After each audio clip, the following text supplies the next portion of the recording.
अरावली की पहाड़ियां कितनी पुरानी हैं, कितना कुछ देख चुकी है। इतिहास इनके पत्थरों में छुपा है। इन्हीं पहाड़ियों में हरी भरी वादियों और चमकती नदियों के बीच एक शानदार अतीत के निशान छिपे हुए हैं। किले और महल, हर एक की अपनी कहानी। ऐसी ही एक कहानी है चंद्र महल की। बहादुरी, बलिदान और प्रायश्चित की कहानी। चंद्र महल के आसपास की हवा में एक अजीब सी ऊर्जा है। लोग इसकी भव्यता की बातें तो करते ही हैं, साथ में उस गम का भी जिक्र करते हैं जो कभी इसकी दीवारों से चिपका हुआ था।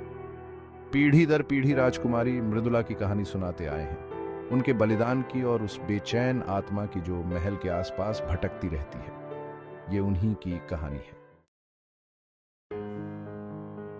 चंद्र महल सिर्फ एक महल नहीं है, ये पत्थरों की कविता है। हल्के बलुआ पत्थर से बना हुआ, चांद की रोशनी में ये चमकता है, पहाड़ियों के अंधेरे में एक दिवाली की तरह। इसकी दीवारों पर बारीक नक्काशी की गई है। हर नक्काशी एक बीते युग की कहानी कहती है। खिड़कियों की जालियां रोशनी और परछाई के अद्भुत नमूने बनाती है, जैसे अतीत के रहस्य बता रही हों। आंगन जो कभी चहल पहल से भरे होते थे, अब वक्त की खामोशी से भरे हैं। फव्वारे जो अब सूख चुके हैं, एक ऐसे जीवन की ओर इशारा करते हैं जो विलासिता और वैभव से भरा था। महल हालांकि समय के साथ थोड़ा पुराना जरूर हो गया है, लेकिन अपनी सुंदरता को अभी तक संजोए हुए है। यह उसके निर्माताओं के कौशल और कला की शाश्वत शक्ति का प्रमाण है। यह एक ऐसी जगह है जहां इतिहास और किंवदंती का मिलन होता है, जहां अगर गौर से सुना जाए तो अतीत की गूंज अभी भी सुनी जा सकती है।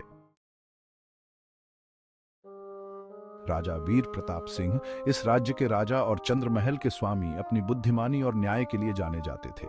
उन्होंने हमेशा प्रजा को खुद से ऊपर रखा और दया और दृढ़ता से राज्य किया। उनका राज्य एक स्वर्णिम युग था, शांति और समृद्धि का समय। लेकिन राजा के दिल में एक गहरा दर्द था। उनकी प्यारी रानी का देहांत सालों पहले हो गया था। उनकी इकलौती संतान थी राजकुमारी मृदुला। वो उनकी जिंदगी की रोशनी थी, जीने की वजह। राजा ने उन्हें अपना प्यार और सबसे अच्छी शिक्षा दी और उन्हें एक बुद्धिमान, दयालु और अडिग इरादों वाली महिला बनाया।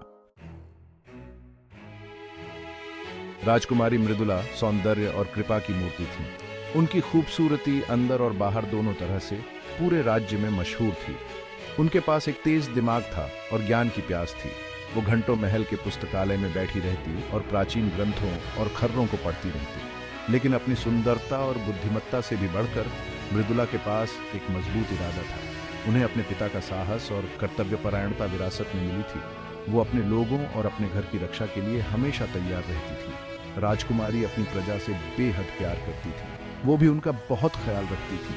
अक्सर महल की दीवारों से बाहर निकलकर गांव वालों से मिलती, उनकी परेशानियां सुनती और जहां तक हो सकता था मदद करती। वो सिर्फ एक राजकुमारी नहीं थी, वो उम्मीद की किरण थी, राज्य की सारी अच्छाई और पवित्रता की प्रतीक। राज्य की शांति तब टूट गई जब जालिम सुल्तान बहादुर खान की नजर चंद्र महल पर पड़ी। खान लालच और सत्ता के लिए पागल था। उसने एक विशाल सेना इकट्ठी कर ली थी। उसकी महत्वाकांक्षा की कोई सीमा नहीं थी।